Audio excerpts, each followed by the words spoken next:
여러분들 이렇게 만나서 반갑습니다.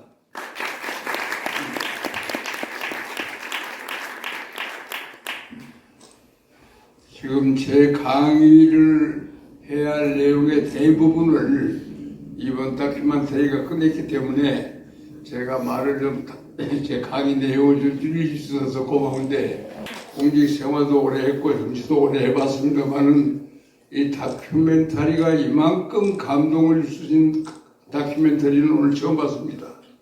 제일 마지막 파트에서는 저도 눈시울이 뜨거워서 굉장히 힘들었습니다. 제가 오늘 트루스 포럼에 초청을 받았을 때 저는 요즘 4.19에 관해서 얘기하는 것을 굉장히 꺼려했습니다. 왜 꺼려했냐면은 제가 작년 연말에 이 건국사의 재인식이라는 책을 썼습니다.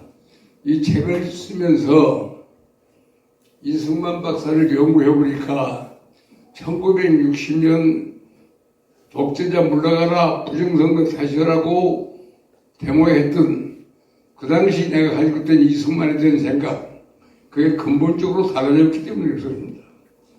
사람들은 과거에 그 성경 사도행전 보면 나옵니다. 사람이 어렸을 때 어린아이 때는 어린아이처럼 생각하다가 장성한 사람이 되어서는 어린아이 때의 일을 버리노라. 제가 22살 먹었을 때의 22살 먹었을 때 이영일이가 보는 이승만 대통령과 그간 산전수전 다 겪고 공직생활, 정치생활도 국회 외교 통일위원으로서 세계 각지의 정치를 다 본 이후에 이승만 박사를 보는 생각이 근본적으로 달라졌습니다. 그래서 이승만 독재타도 앞장에 섰던 저도 22살 먹었을 때 이승만 대통령 독재타도로 앞장섰지만은 지금 저도 이제 이승만 대통령이 권좌에서 물러났던 85세 나이가 됐습니다. 이승만 대통령 시대의 85세는 극노인이었습니다. 그러나 제가 여러분들한테 극노인으로 보여요? 뭐 대체로 사람은 자기 나이 요새는 한 20세 빼가지고 계산한다고 했더만요. 또 윤석열 대통령이 또 1년 빼준 통에 지금 와서 84세가 됐겠네요. 그래서 그걸 근본적으로 이승만 대통령을 본 생각이 변해가지고 이승만 대통령이 우리 대한민국의 탄생과 존속과 발전을 위해서는 이승만 대통령 같은 지도자를 하나님께서 예비해 두었기 때문에 우리가 일제시대 36년의 핍박의 역사를 딛고 해방의 역사를 맞을 수 있었다 하는 것을 정말 느끼면서, 그래서 이승만 대통령 타도 이영일이가 아니라 이제는 이승만 대통령을 역사에 지워진 이승만 대통령을 다시금 살려내고 역사에서 부정당했던 이승만 씨를 다시금 긍정하고, 그래서 이승만 대통령을 우리 역사 속에서 다시금 살려내야만이 대한민국이 살고 공산당이 무너진다 하는 이런 확신을 느꼈기 때문에 저는 이제 이승만 대통령 기념관 건립위원회 추진위원으로 활약하고 있습니다. 저와 함께 추진위원이신 우리 손병두 전 정경윤 상임부의장께서도 이내 오셨고, 또 보니까 관악구청이시던 유종필 우리 대학 동문, 주공대학교 동문도 얼굴이 보이네요. 감사합니다. 그런데 여기서 제가 오늘 트루스 포럼에 참가하는 이유는 대한민국 사회에서 지금 대학생들 가운데서 우리 사회를 바로잡고 우리 역사의식을 바로잡자고 끊임없이 올바른 소리를, 이 사회를 대하여 끊임없이 올바른 소리와 주장을 내세우는 그런 유일한 조직이기 때문에 이 조직의 모임에는 꼭 가서 한번 얼굴이라도 보고 우리가 당면한 문제를 해결할 수 있는 방향을 함께 생각을 나눠보자. 그래서 제가 이 자리에 왔습니다. 지금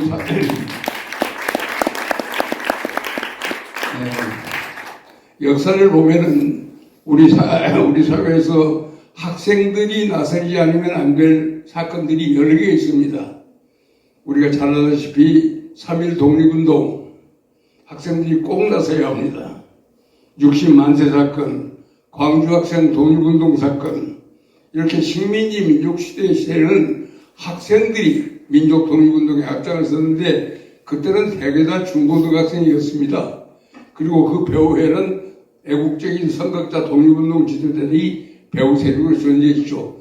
예를 들면 3.1운동, 그러면 서울 중앙중고등학교 서울에 있는 여러 고등학교들이 등장했습니다만은 그 배후에는 인천 김성수라고 하는 선각된 지성이 모든 걸 뒷받침하고 있었죠. 그러나 이 대학생들이 중심된 학생운동이 그러나 대한민국이 건국된 이후에는 학생운동의 주류는 중고등생이 아니라 대학생으로 넘어갑니다.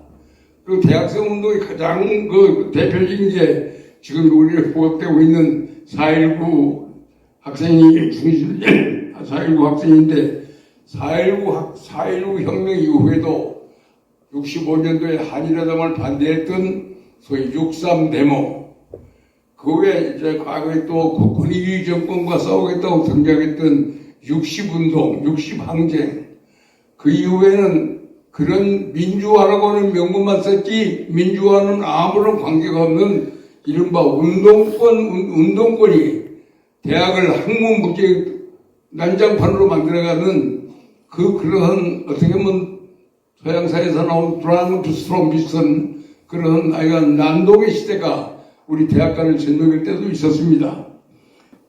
4.19 혁명이 성공할 수 있는 이유가 몇 가지 있는데 그 중에 제일 중요한 것은 그 당시의 시대 상황입니다. 1960년대는 1960년 4.19는 대한민국이 건국된 지 12년밖에 안 됐습니다. 12살 때 되었기 때문에 우리 국민들이 민주국민으로서의 정체성, 아이덴티티가 완전히 확립되지 않았습니다.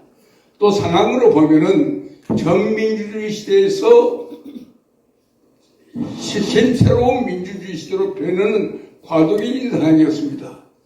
그 당시에는 말이 국민이지 국민보다는 백성이 훨씬 많았습니다. 국민이 아닌 백성 시대가 50년대, 6.25 사변 때 1960년까지 계속되고 있었습니다.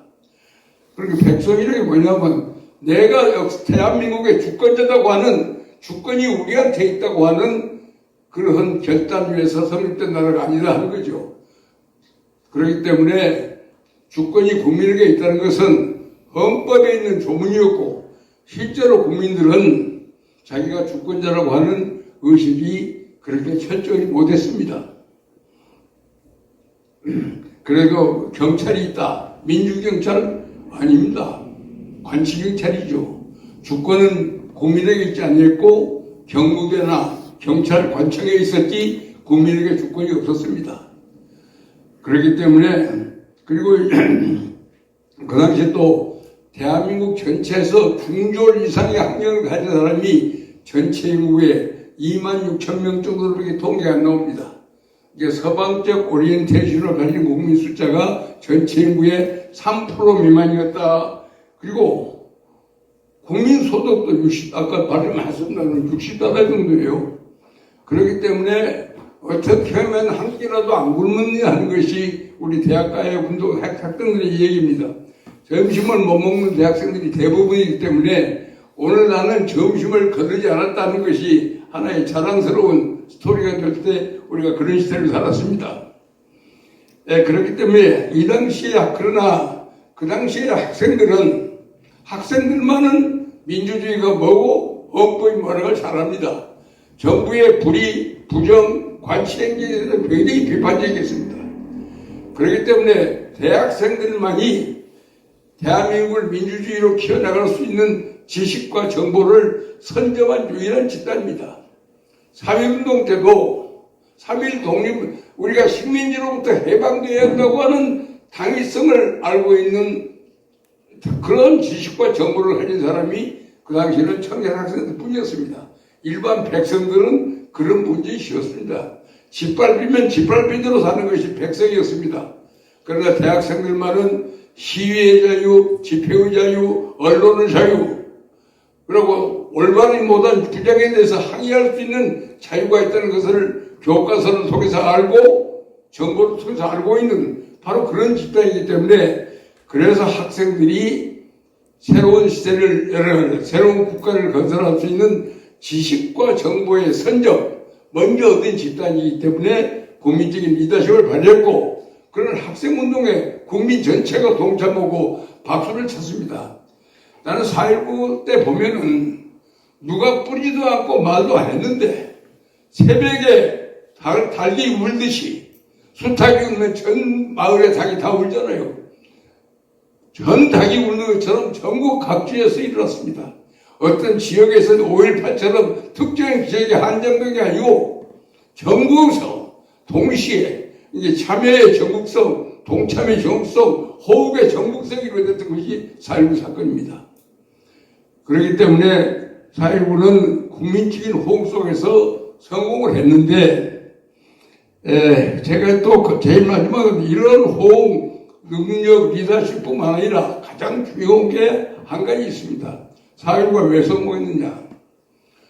독재자라고 불렸던 이승만 대통령이 자유민주주의자였기 때문에 성공을 했었습니다.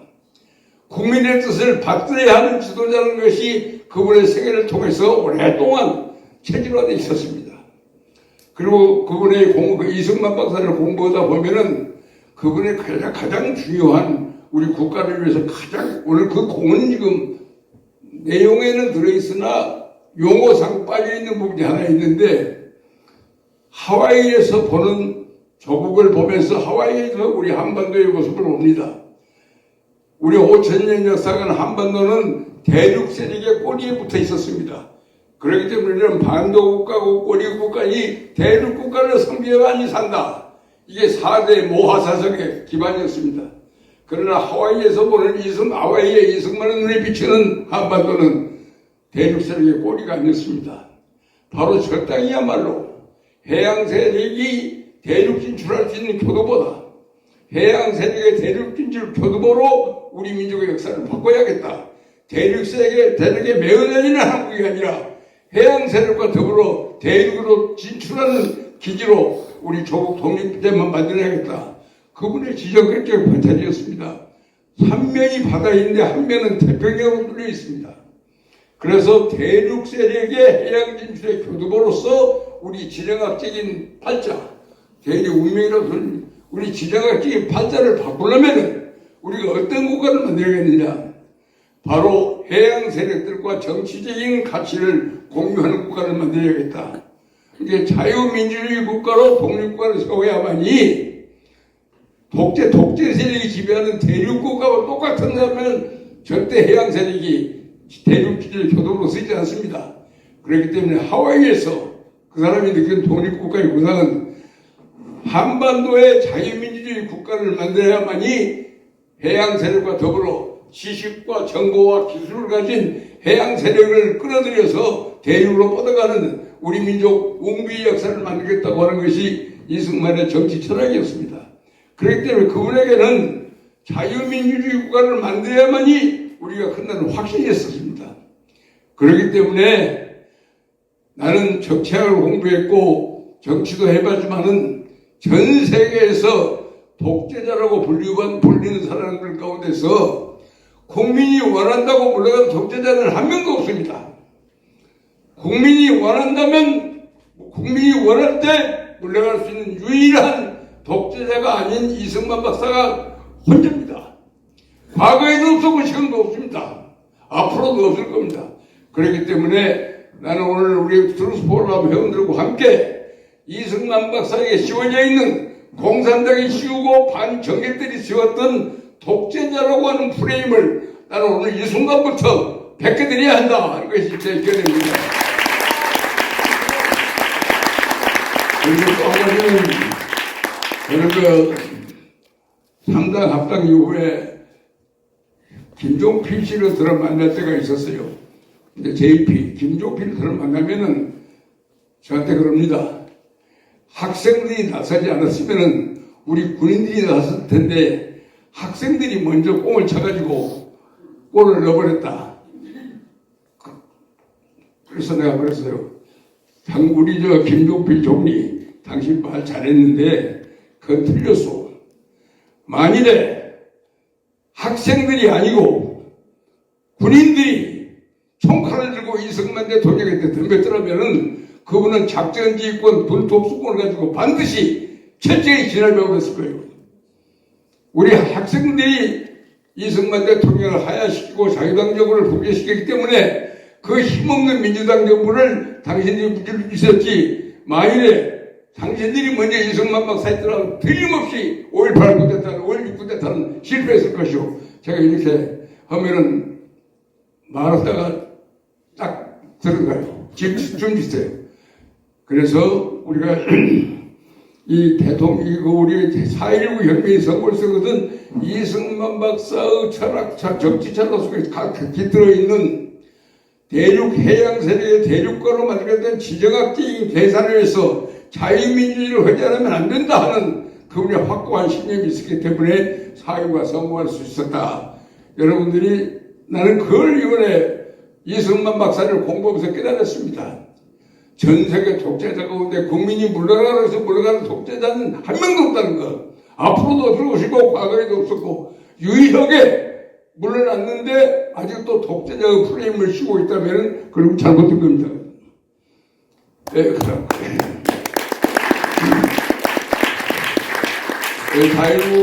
4.19만이 성공했고 4.19 이후에도 학생운동은 부단히 대학가에서 이루어졌습니다.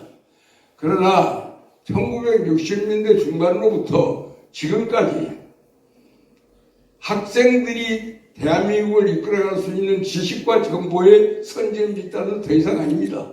60년대 중반부터는 우리나라의 심지 관료들이 새로운 지식과 정보를 독점해 선점했고, 그 다음에 기업의 경영진들이 지식과 정보를 선점했지 학생들은 지식과 정보를 선점하지 않기 때문에 대중운동을 리드할 수 있는 영향력이 없어졌어요.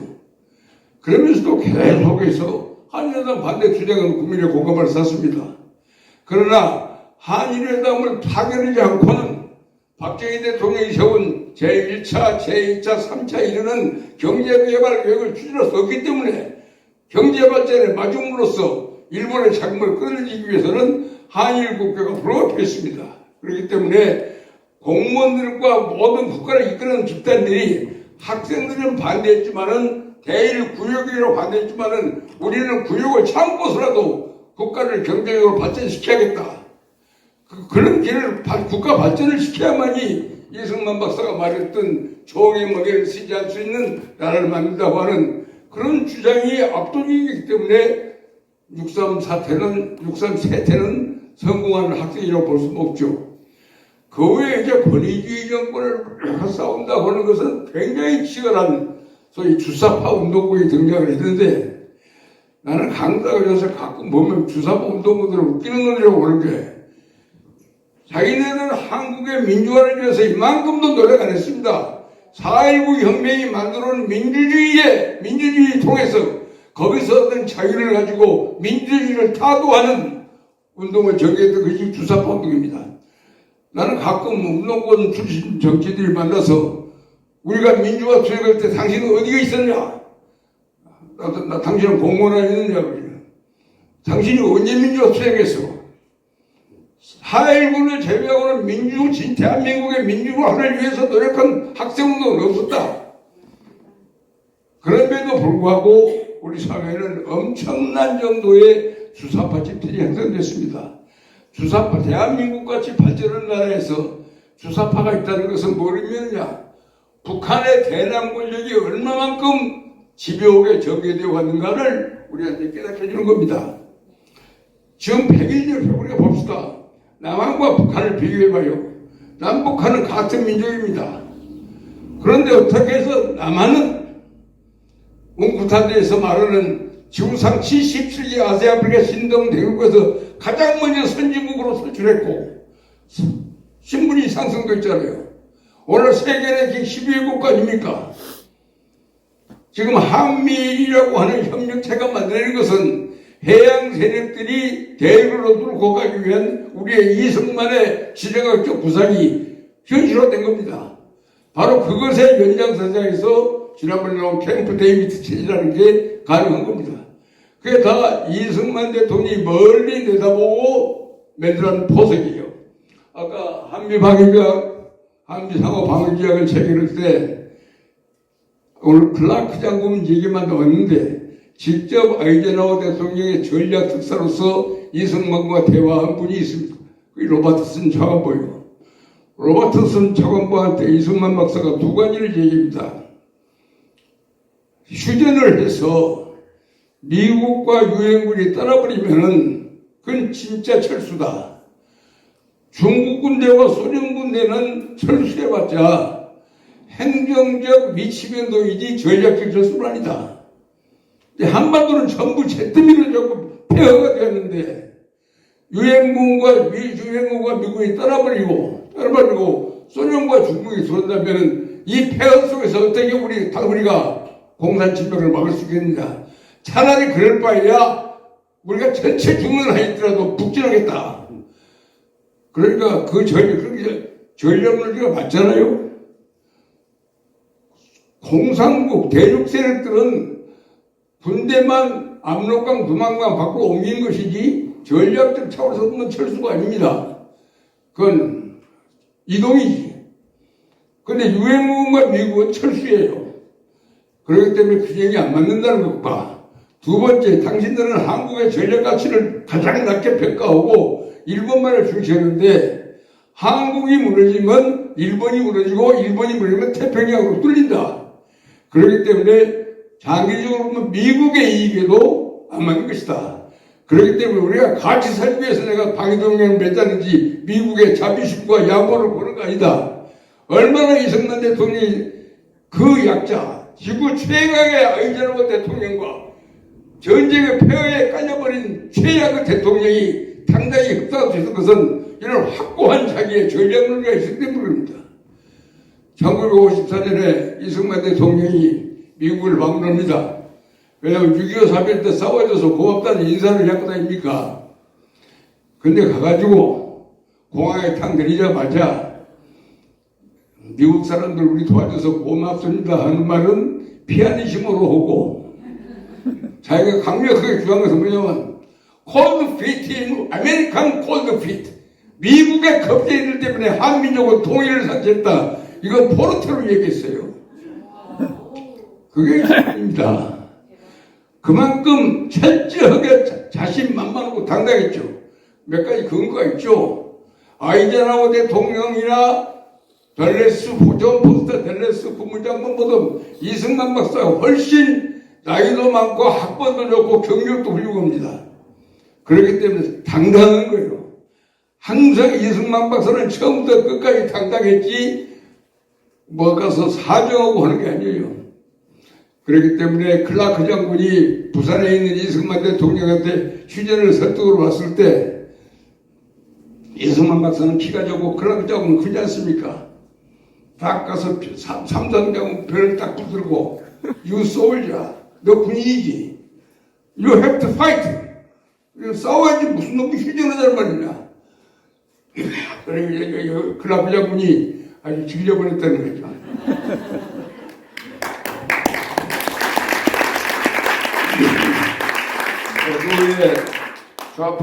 그의 좌파에 오염된 학생들은 두 가지 이론을 내세웁니다. 우리 대한민국 정부가 대기업 중심으로 경제 발전을 도모니까 미국 원조랄지 외자기업으로 설립된 대기업들을 전부 매판 자본이라고 요구합니다. 매판 자본이라는 것은 우리나라에 한 번도 있어본 일이 없습니다. 과거에 중국의 아편 상인들이 영국으로부터 돈을 받고 아편 밀수하다가 그 대행업을 하는 사람들을 중국에서는 매판이라고 했어요. 그러나 그런 컴프라이더스 캐피탈리즘은 한국에서 성립된 일이 없습니다. 또 두 번째 주사파 이들의 핵심이 뭡니까? 반권위주의라는 명분, 민주화라는 명분 세워놓고 실제로 한 것은 뭐예요?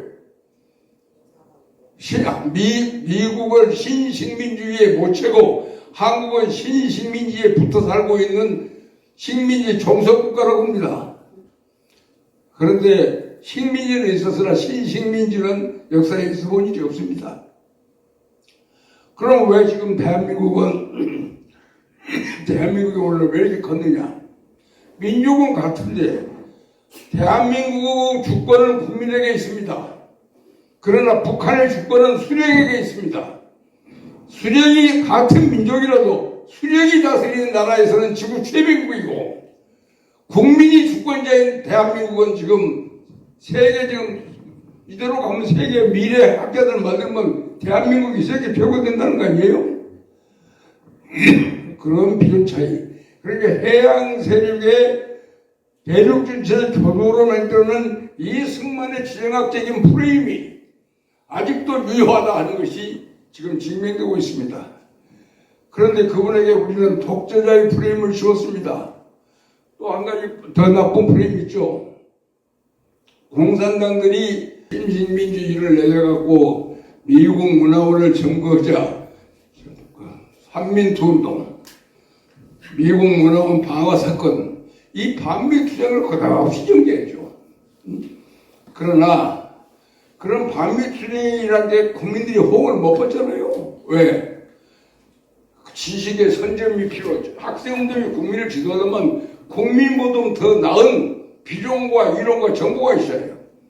근데 그건 북한의 사주를 받고 북한의 지령을 받는 것 갖고는 국민들이 안 따릅니다. 요새 학생들보다 훨씬 국민 수준이 높습니다. 우리 국회 수준보다는 학생들이 더 높겠지만 말이에요.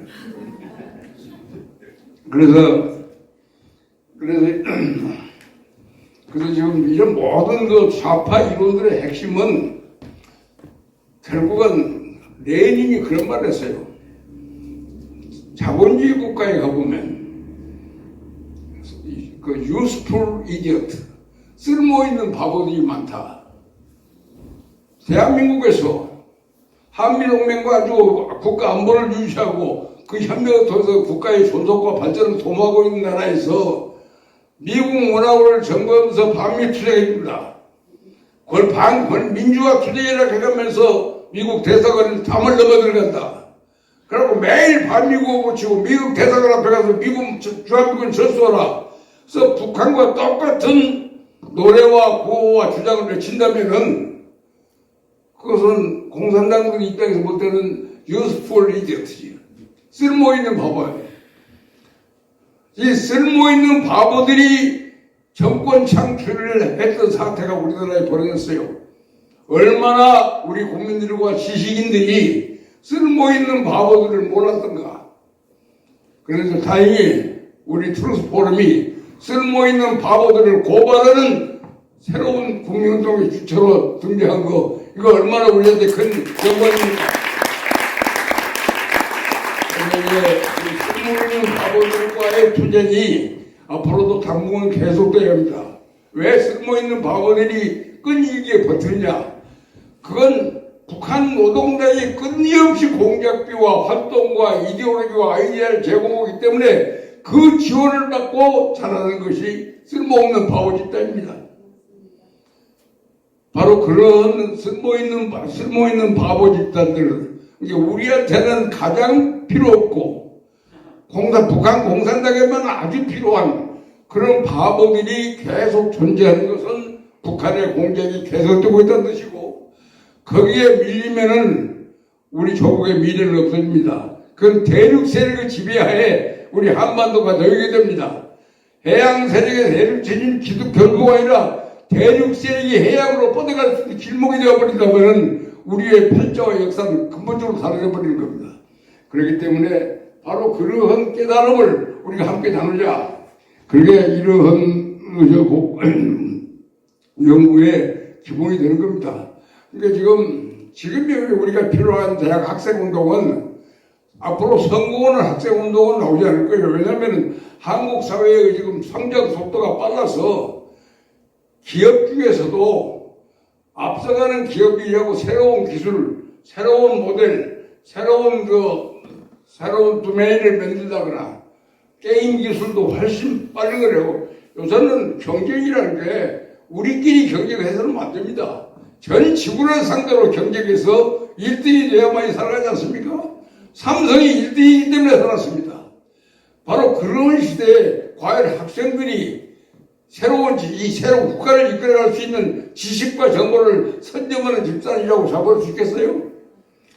이제는 이러한 변화가 빠른 속도로 변하는 여기에 적응할 수 있는 능력 개발, 그게 가장 중요합니다. 바로 그러한 우리 사회는 이제 투쟁하는 학생운동이 아니라 능력을 갖는 학생운동, 또 변화되는 기술혁명이 필요한 국가에서 쓰임받을 수 있는 학생운동, 그것을 지향해야 합니다. 그래서 그런 의미로 그런 활동을 지금 선도하는 조직이 바로 트루스포이 아닌가. 발표하는 성명을 볼 때마다 내 속으로 그래도 우리 후배들이 옳은 길을 걷는, 이 캄캄한 밤에도 촛불 들고 다니는 옳은 길을 걷는 우리 후배들이 있다. 여기에 대해서 무한한 긍지를 느낍니다.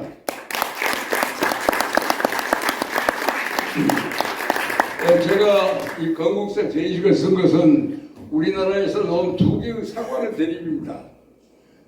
해방 전후사의 인식이라는 책을 강만길 씨 등이 만들었습니다. 그리고 그것을 비판하기 위해서 나온 게 해방 전후사의 재인식이라는 책을 우리 이영웅 교수 같은 분들이 만들었어요. 내가 그걸 다 읽어보고 나니 재밌어요. 민족사관이라니, 강만길이가 말하는 민족사관. 이제 강만길 씨도 며칠 전에 고인됐죠. 민족사관이다, 통일사관이다 뭐냐면은, 과거에 식민지 시대에는 단재 신채호 선생이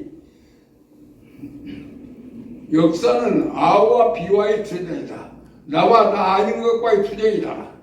그렇기 때문에 우리 민족의 이익을 위해서 기여하는 자만이 우리 민족의 역사 속에서 포섭되어야 한다. 그래서 독립운동에 협력하는 사람은 우리 민족이고 반대하는 놈들은 전부 배격한다. 그래서 민족입니다. 그런데 그것은 식민지 시대에는 조국을 위해서 목숨을 초회같이 버리는 사람이 있었습니다. 우리 윤봉길 선생의 역사 속에서 그걸 봅니다. 유관순의 역사 속에서 그걸 봅니다. 그러한 상황이 나오는데, 해방된 조국에서 민족이 뭡니까?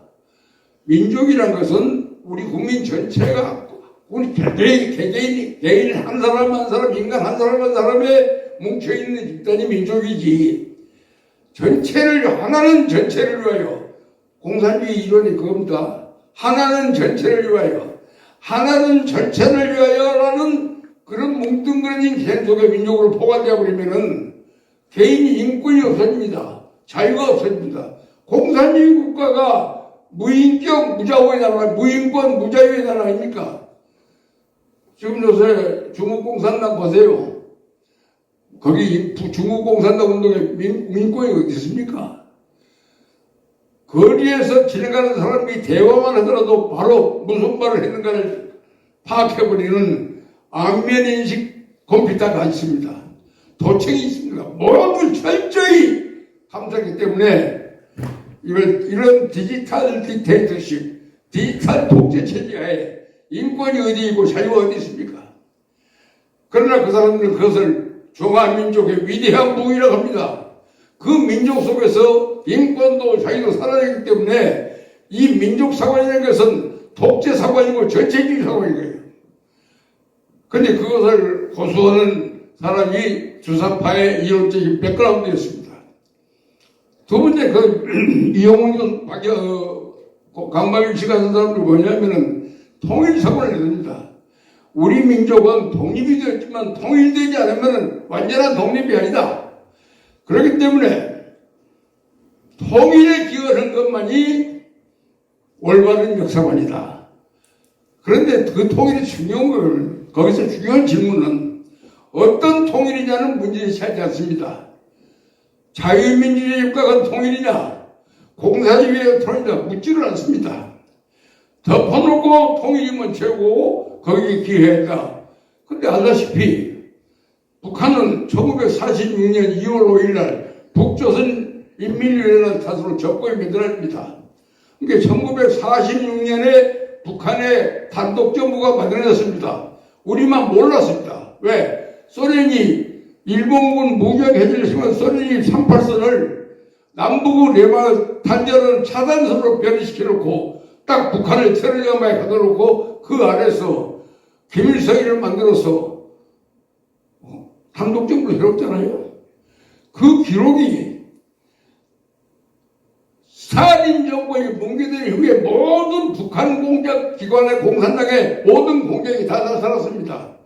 그 데이터를 소련 붕괴 이후에 대통령인 옐친 대통령이 방문한 김영삼 대통령에게 그 문서를 한 번까지 줬습니다. 모든 자료가 북한이 어떻게 남한보다도 먼저 단독 정부를 만들었는가 하는 기록이 다 나와 있어요. 그 역사를 나왔으면 그 역사적인 사료에 승복을 해야지. 그런 말 일치 없습니다. 북한의 단독 정부가 세워졌지만 대한민국도 먼저 세웠다는 기록은 우리나라 수사밖에 와서 어디에도 없습니다. 북한이야말로 정통정부고 대한민국은 미 제국주의자를 등에 업은 이승만이가 미국을 등에 업고 남한만의 단독정부를 수립했기 때문에 그래서 결국은 단독정부를 수립했다고 해서 비판한다. 그래서 그러한 통일사관이 정통 이루어야 된다면은 북한은 적고반 정부가 되고 왜냐하면 북한이 먼저 정부를 수립했는데 저 정부는 괴뢰 정부고 위성 정부가 안 된다.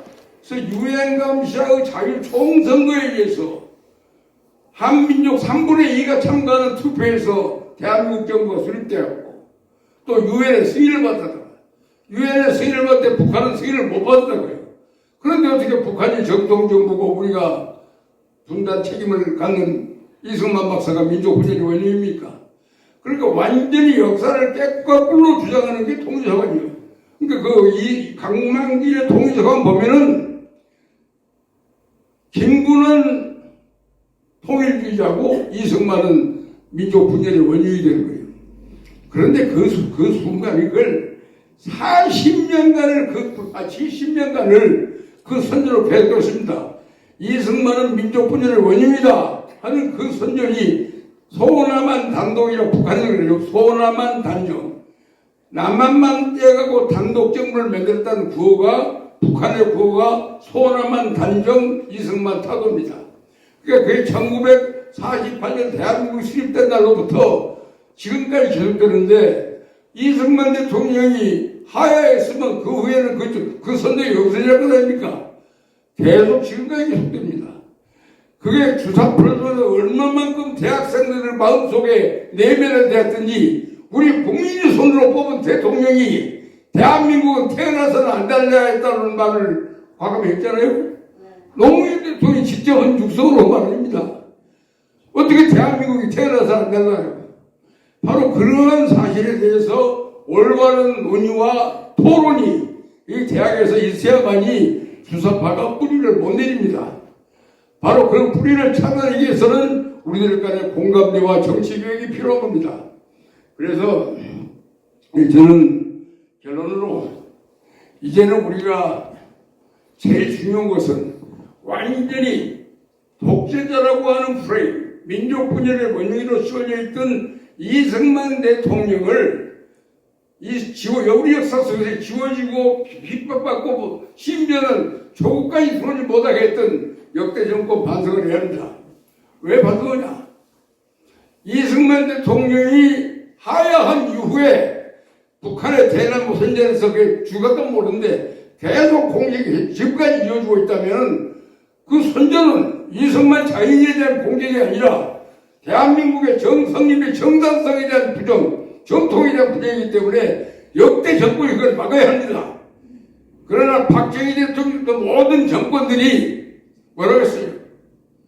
자기에 대한 공격이 아니고 그건 이승만에 대한 공격이라고 모른 척 했지 않습니까? 또 그것을 뒷받침하는 학자들이 마음대로 그랬어야 돼도 이걸 묵인했습니다. 이런 방관과 역대 정권의 이러한 방관과 이러한 묵인이 오늘 좌파 세력이 성장할 수 있는 토대를 제공했다. 그렇기 때문에 그 토대를 붕괴시키는 게 뭐냐? 그래서 나는 지금 짓밟히고 지워지고 있는 이승만 대통령을 우리 현대사 속에서 다시 살려내야겠다. 나는